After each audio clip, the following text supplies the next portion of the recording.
लग्नाचे दागिने म्हणजे श्रीमंत पेशवाई दागिने। नाशिकचे सुप्रसिद्ध सराफ मयूर अलंकार सराफ। ताज्या बातम्यांसाठी नाशिक न्यूजच्या YouTube चॅनलला सबस्क्राइब करा आणि बेल आयकॉनला प्रेस करा।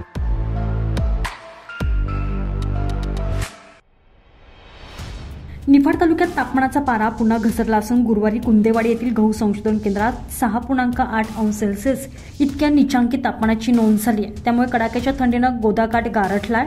मागील महिन्यात 16 डिसेंबर रोजी सकाळी 5.6 अंश सेल्सिअस इतक्या निचांकी तापमानाची नोंद झालेली होती। त्यानंतर तापमानात चढ उतार होत राहिले। 7 जानेवारीला 9.3 अंश सेल्सिअस तर 8 जानेवारीला 9 अंश सेल्सिअस इतक्या तापमानाची नोंद झाली होती। मात्र गुरुवारी 2.2 अंश सेल्सिअस इतके तापमान कमी होऊन 6.8 इतक्या निचांकी तापमानाची नोंद झाल्यानं निफाड तालुका हा गारठलेला आहे। थंडीमुळे ठिकठिकाणी शेकोट्यांचा आधार घेतला जात असून चहाच्या टपऱ्यांवरही गर्दी दिसू लागली आहे। थंडीमुळे शाळेत उशिराने येणाऱ्या विद्यार्थ्यांचं प्रमाणही लक्षणीय आहे। सदर थंडी कांदा आणि गहू पिकाला पोषक असली तरी निफाड तालुक्यात थंडीचं प्रमाण सातत्यानं वाढत असल्यानं द्राक्ष बागायतदारांमध्ये चिंतेचं वातावरण पसरलंय। गेल्या 10-12 दिवसात वातावरणातील बदलांमुळे सर्दी, खोकला आणि तापाच्या रुग्णांत देखील वाढ झाल्याचं दिसून येत आहे। अझर कादरी, नाशिक न्यूज, निफाड।